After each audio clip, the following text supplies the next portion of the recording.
आपके ऊपर कटाक्ष किया गया है और आपको टकला और कछुआ छाप के नाम से संबोधित किया गया है और आपके बारे में बहुत सारी ऐसी बातें बताई गई है, रेड लाइट एरिया और फलाना फलाना ठिकाना क्या क्या सब, उस पर आप क्या कहना चाहेंगे?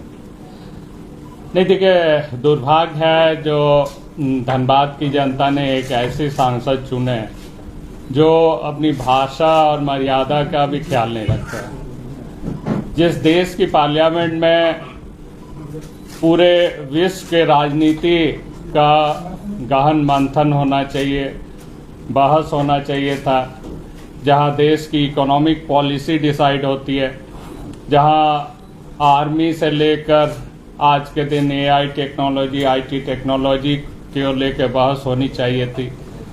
आप उस दौर को भी आप देखेंगे जहां कॉमरेड ए.के. राय जब पार्लियामेंट में थे तो कितनी सार्थक बहस होती थी। लेकिन उस पार्लियामेंट में एक ऐसे व्यक्ति को चुना गया धनबाद से जो महज भाजपा के नाम से वोट लेके वो जीते हैं और आज के दिन वो यहाँ पर विवादित बयान देना, लोगों को गाली देना, एक शहीद को गलत अपशब्द कहना, ये तमाम चीज़ें कर रहे हैं। मैं सबसे पहले एक एक करके उनका जवाब देता हूँ। उसने हमें टकला, कछुआ, ये तमाम शब्दों का इस्तेमाल किया। अगर आप देखेंगे जो भाजपा या जनसंघ के जो नायक रहे हैं श्यामा प्रसाद मुखर्जी, उनकी अभी प्रोग्राम पूरे देश भर में चल रही है 6 जून से 23 जुलाई तक।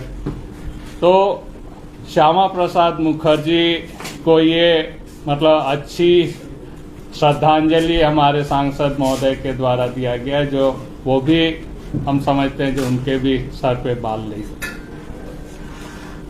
अब सरदार वल्लभ भाई पटेल के बारे में आप लोग जानते हैं, जो जिनकी इतनी बड़ी मूर्ति गुजरात में लगाई गई, वो भी अगर ढुल्लू महतो जी के कथन पर चले तो वो भी कछुआ एवं टकला है। ये तो छोड़ दीजिए, देश के गृह मंत्री अमित शाह जी, देश के हमारे डिफेंस मिनिस्टर राजनाथ सिंह जी, ओम बिरला जी, ये तमाम लोग अगर देखेंगे तो सब लोग टकला एवं कछुआ का प्रतीक है। तो ढुल्लू महतो हम समझते हैं जो जिनके भी सर पे बाल नहीं है। धनबाद लोकसभा में भी बहुत ऐसे व्यक्ति होंगे जिन्होंने उनको वोट दिया है। ऐसे तमाम व्यक्तियों को वो गाली दे रहे हैं, तमाम लोगों को वो अपशब्द कर रहे हैं। धनबाद की ये तमाम लोग जिनको वो टकला या कछुआ कह रहे हैं, भविष्य में हमेशा याद रखेंगे इन चीज़ों को। अब आप एक तरफ जहां देश में बेटी बढ़ाओ, बेटी बचाओ, बेटी पढ़ाओ की नारा लगाते हुए सरकार आगे बढ़ रही है और भ्रूण हत्या के खिलाफ लगातार पूरी देश में आप समझ रहे हैं गवर्नमेंट की पॉलिसीज है। तो उस जगह पर ये कहना है जो जिसका बेटा नहीं वो परिवार का दर्द क्या समझे, उसका मतलब ऐसे तमाम माता पिता को वो गाली दे रहे हैं, तमाम माता पिता को दोषी ठहरा रहे हैं जिसका बेटा नहीं है, जिसकी सिर्फ बेटी है। बेटियां जो हैं हमारा शान है, हमारी नाज है, हमारी 2 बेटी हैं, वो हमारी शान है। और बेटी हो या बेटा कभी भी हम लोग फर्क नहीं समझते। हम समझते हैं हमारी बेटी, चाहे इंदिरा गांधी हो, मार्गरेट थैचर हो, आप ऐसे कई एक बेटियों का उदाहरण आप देखेंगे जिसने हमारे देश के लिए बलिदान दिया है, देश को आगे ले जाने का काम किया है, देश को नेतृत्व दिया है। आज भी पूरे विश्व में बेटियां नेतृत्व दे। बेटा ऐसा हो जो कुपूत हो और कोयला चोरी हो करे, कोयला चोर बने, इससे अच्छा तो बेटियां हैं जो देश को पढ़ाई लिखाई करके जो है वो देश को आगे ले जाए। तो बेटियां होना कोई गुनाह नहीं है। हम समझते हैं जो धनबाद लोकसभा क्षेत्र या पूरे देश की बेटियां, देश के तमाम माता पिता इस चीज को सुन रहे होंगे जो हमारे लोकसभा के सांसद, हमारे धनबाद लोकसभा के सांसद किस तरीके से ऐसे तमाम गार्जियंस को खराब बोल रहे हैं जिनकी बेटा नहीं हुई, जिनका सिर्फ बेटियां हैं। और तो और हमारे देश के प्रधानमंत्री नरेंद्र मोदी जी की कोई भी संतान नहीं है, तो क्या वो भी इसी दर्जे में पड़ते हैं? क्या डुल्लू महतो जी ये कहेंगे जो उनको भी परिवार का कोई दर्द नहीं है, वो भी परिवार सुख से नहीं सम्मिलित है, वो भी कभी देश के हित में काम नहीं करते हैं? तो इस तरीके के छोटा मानसिकता के लोग, हम लोगों को शर्म आती है जो वो हमारा रिप्रेजेंट करते हैं पार्लियामेंट में।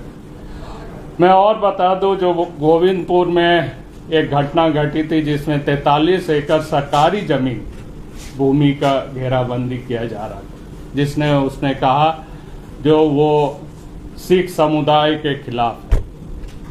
उसमें सिर्फ एक सिख की नहीं, उसमें बहुत लोग शामिल थे और वो सरकारी जमीन का घेराबंदी कर रहा था। हमारे गोविंदपुर के तत्कालीन सीईओ और एडिशनल कलेक्टर के मदद से वो पूरी सरकारी जमीन की घेराबंदी कर रहा था।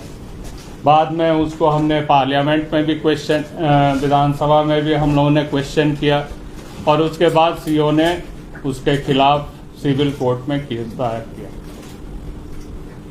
इस जमीन में पैसा तुलसियान जो गोविंदपुर का है उसकी भी लगी हुई थी और आप लोग जानते हैं ये सोना कारोबारी तुलसियान की बिजनेस में ढुल्लू महतो की पैसा लगी हुई। तो स्वाभाविक बात है जो ढुल्लू महतो को काफी दर्द हुआ होगा। वो 40,000 में उस सरकारी जमीन की खरीदारी कर रहे थे और उसके बाद 85,000 रुपया डिसमिल में वो बेचने की कोशिश कर रहे थे, जिसको पूरी खड़काबाद की जनता साथ में हमारी थी और हम लोगों ने उस बाउंड्री वॉल के तोड़ दी। जिस खड़काबाद की जनता ने उसको वोट दे के जिताया, उस खड़काबाद में जाके वो पूछे, उस वहां की जनता से पूछे जो वो जमीन क्या है, उस जमीन को जो वो खरीद बेच करने की कोशिश कर रहे थे वो जमीन सरकारी है कि नहीं, तब जाके वो बताएंगे जो मैं किसी का विरोध कर रहा हूं या किसी को कष्ट दे रहा हूं या कुछ। मैं और भी बता दूं, जो लगातार उनके अगेंस्ट में 56 पुलिस केस थी, 56 कोई जनप्रतिनिधि का ऊपर केस होना, जिसमें वर्दी फाड़ना, पिस्टल छीनना, ये तमाम केस भी उनके ऊपर थी, जिसका लोअर कोर्ट से 4 केस में उनके ऊपर सजा हुई और एक केस 120/2013 जो है कतरास थाना की केस में उनको 1.5 साल की सजा हुई। तो वो तो खुद सजायाफ्ता क्रिमिनल है, तो उन लोगों को क्यों सीख देने की कोशिश कर रहे हैं? आपको याद होगा जब उनको लोकसभा की टिकट के बारे में बीजेपी गहन चिंतन कर रहे थे, कृष्ण अग्रवाल जी ने उसका विरोध किया था लिखित रूप से। किस तरीके से कृष्णा अग्रवाल को वो धमकाए थे और बाद में उनकी जो बयान आई, वो बयान मोटामोटी हूबहू प्रिंस खान के साथ मिलता हुआ बयान था और कृष्णा अग्रवाल को भी प्रिंस खान के द्वारा भी धमकाया गया था। बाद में सरजू राय जी भी इस मैटर पे पड़े और सरजू राय जी को भी प्रिंस खान के द्वारा, इन लोगों के द्वारा टकला कहा गया। तो दो दोस्त जब मिलते हैं तो स्वाभाविक बात है उनकी विचार, आचार, बातचीत सब एक समान होते हैं।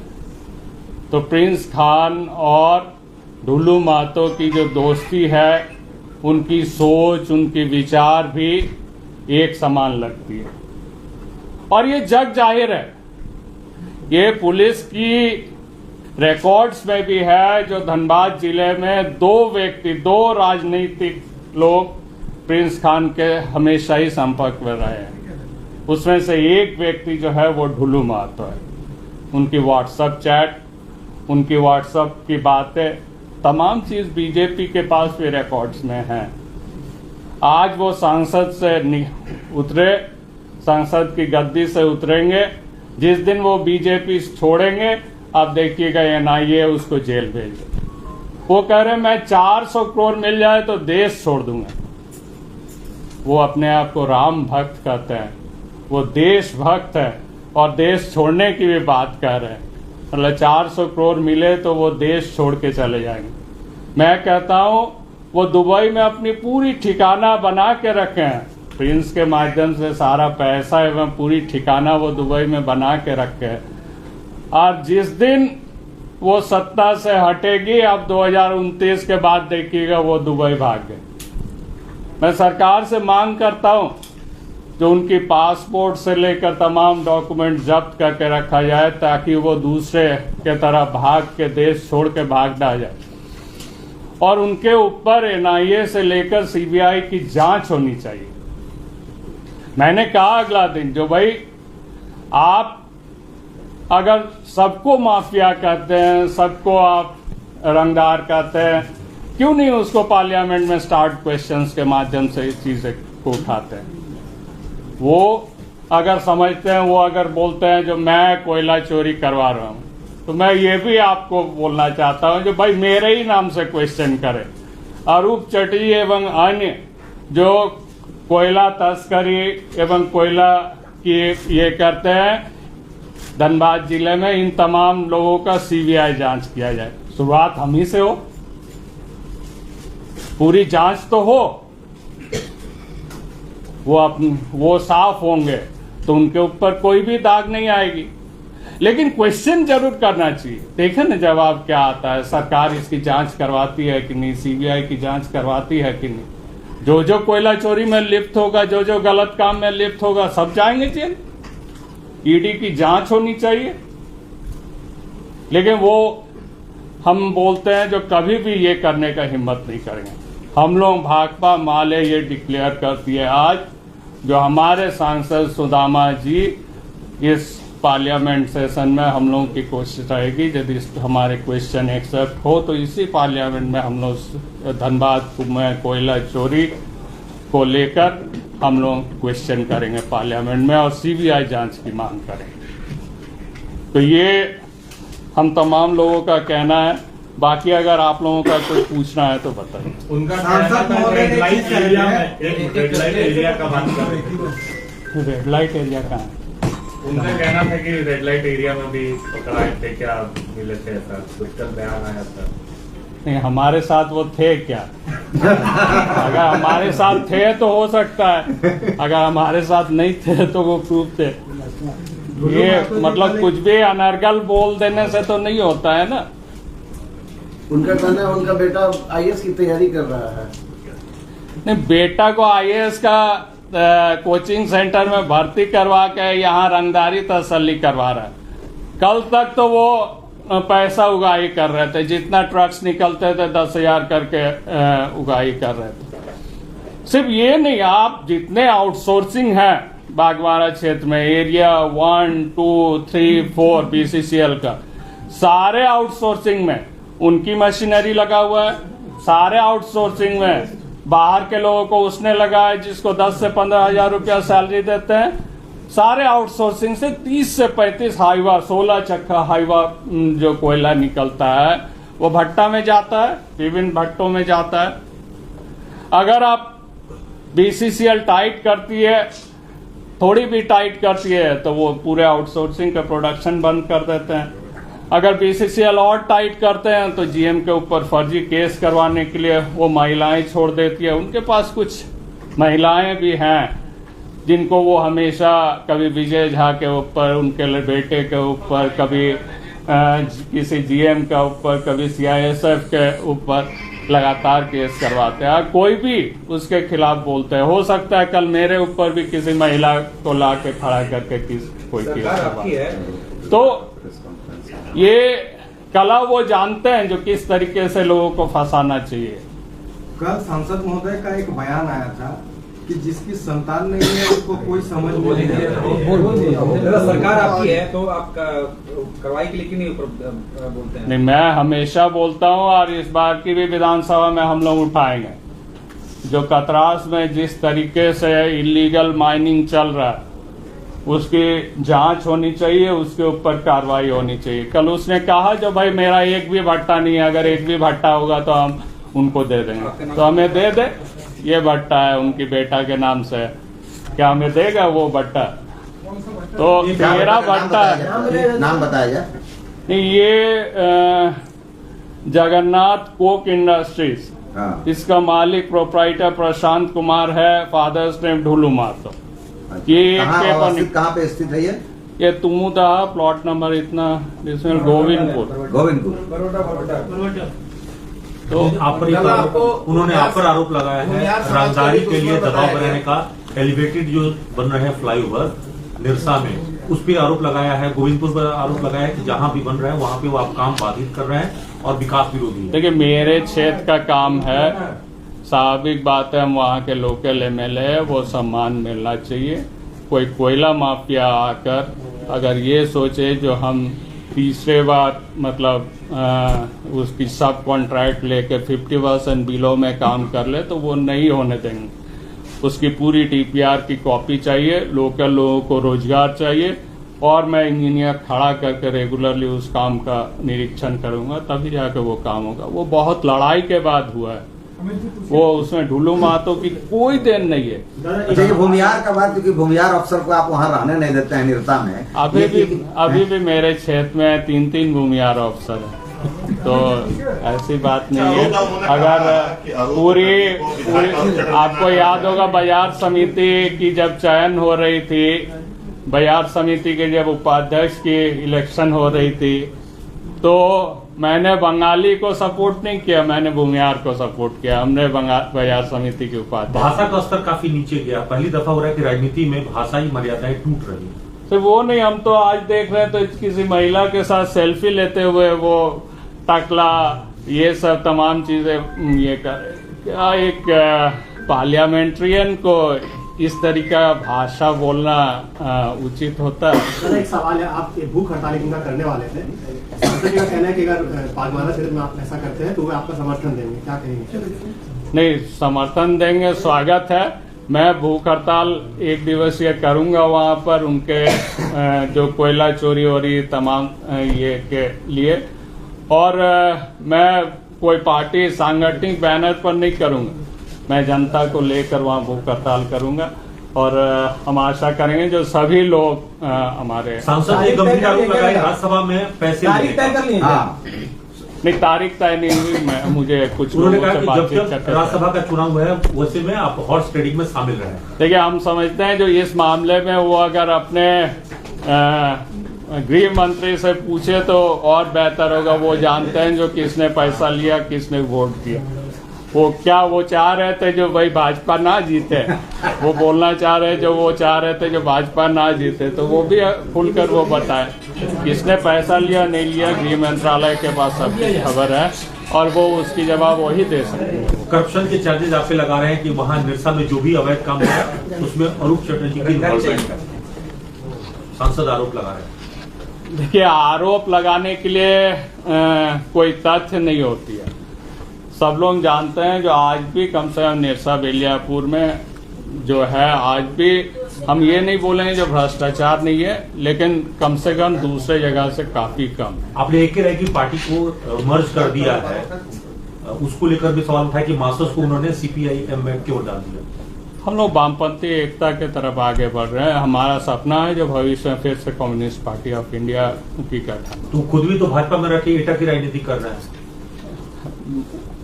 उनको लाल झंडा से इतना ही चिढ़ है तो हम समझते हैं एटा छोड़कर दूसरे पार्टी में जाना चाहिए, बीएमएस करनी चाहिए, दूसरा यूनियन करना चाहिए। उसने कुछ और भी चीजें उठाए थे, ये मेरे चाचा सुकेश मुखर्जी है, हम अच्छा उन पर आरोप लगाया। पूछ सकते हैं। आप भूमियार समाज के लोग हैं, ये लोग को भी अगर पूछना चाहें तो पूछ सकते हैं। तो जो भी सवाल जवाब है उन लोगों को आरोप लगाया पूछ था सकते परिवार हैं के बारे फिर तो मैं सुकेश जी से पूछना चाहूंगा कि उन्होंने जो कल आरोप लगाया है आपके कि भाई आपके यहाँ वो इनके पिताजी स्वर्गीय गुरदास चटर्जी जी तो कुछ पैसे के लिए आपके यहाँ रहते थे और जो है संपत्ति पर उन्होंने कब्जा जमा। हाँ, सवाल यही था कि आपके यहाँ वो मतलब मैंने आपके साथ वो छल किया और अरूप चटर्जी मंच पर आपको पिटवाए हैं। नहीं, बात ऐसा नहीं है। कोई भी राजनीतिक मंच से सब विरोधी लोग को बारे में बोलते हैं जो लीडर खराब है, आम लीडर अच्छा है।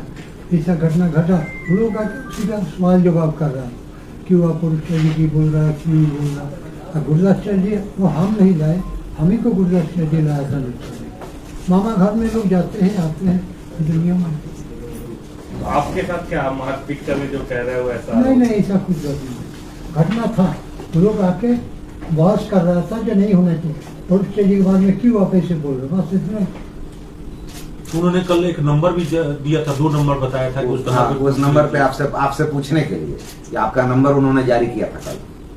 अच्छा कोई फोन आया ना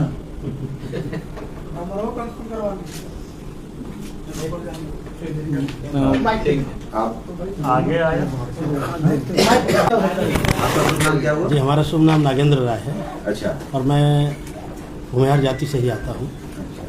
और कल सांसद जी का जो हमारे समाज को लेकर के जिस तरह का बयान आया उस संदर्भ में कि निरसा विधायक भूमिहार विरोधी हैं, ऐसा बहुत सारा उदाहरण। पहला तो उदाहरण मैं खुद यहाँ पे हूँ, मैं निरसा क्षेत्र में काम करता हूँ, इनका पूरा आशीर्वाद है, आज से नहीं पिछले 20 साल से। दूसरा, बहुत सारे लोग बैठे हैं आए हुए निरसा क्षेत्र से, भूमिहार जाति से ही, जिनको विधायक जी का वरदहस्त और आशीर्वाद प्राप्त है।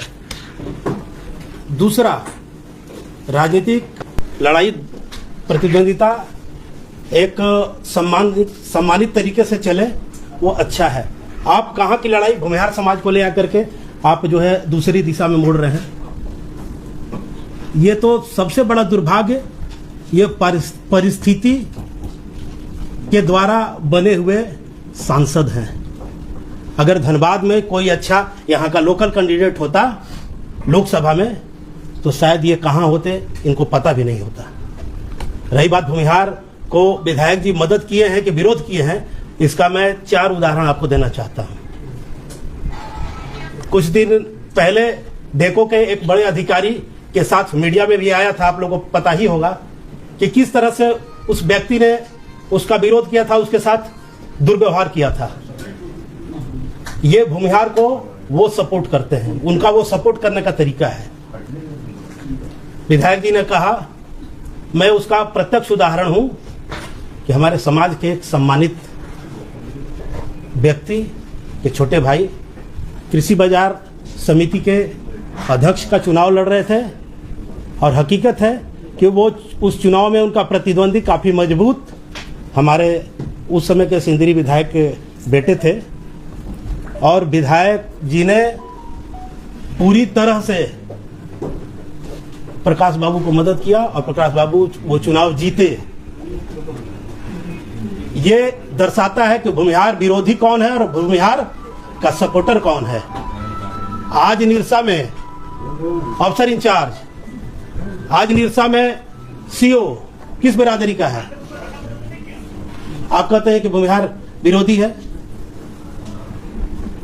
मुझे ही मेरे पिताजी के द्वारा माडा में मेरे पिताजी कार्यरत थे, रिटायरमेंट के बाद उनका पैसा नहीं दिया जा रहा था। हाई कोर्ट से यह आदेश था कि तमाम पावनाओं के 15 दिन के बाद आवास खाली करेंगे और उस समय जबरदस्ती एमडी के द्वारा आवास खाली कराया जा रहा था। एसडीओ अभिषेक श्रीवास्तव साहब थे यहाँ पे, विधायक जी के द्वारा हिलाए गए थे और मैं गया, विधायक जी ने हमारी मदद की और मुझे आवास खाली कराने से रोका गया। उन्होंने रोक दिया कि नहीं, आपका अधिकार है, जब तक आपके पिताजी का पूरा पैसा नहीं मिलेगा तब तक आप आवास खाली कर सकते हैं। तो मैं किसको विरोधी और किसको समर्थक मानूं? एक और उदाहरण मैं देना चाहता हूं। आज बाघमारा में 14-15 बच्चे हमारे परिवार से ऐसे हैं जो कोयला का काम करते हैं और उनको विधायक सांसद द्वारा जो है बार बार रोका जाता है। आज वो जो है भूखहाली के कगार पे हैं, वो भूमिहार का हितैषी बने हुए हैं। भूमिहार उनको सबक सिखा सकता है। गलत और अनर्गल लड़ाई को दूसरे दिशा में न ले जाए, ये चेतावनी है सांसद को।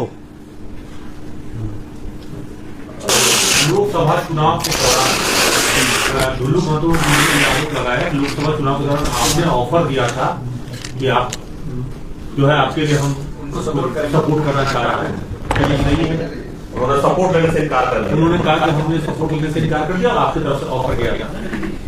ये लोकसभा के दौरान ना ढुल्लू महतो ने हमसे संपर्क किया था, ना हमसे कोई बातचीत हुई थी।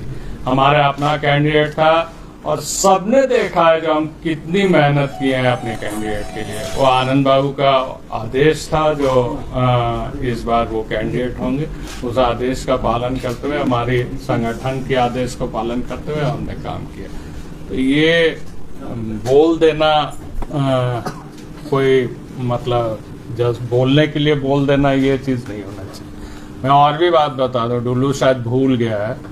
ढुल्लू जब विधायक थे, वो जेल में थे, वो ये वाला कांड में आपका वर्दी फाड़ने वाले कांड में 6 महीना जेल में था। तो उस समय शरद के ऊपर एक रंगदारी एक्ट की केस हुई और वो लगातार हमारे पास खबर भेज रहे थे जो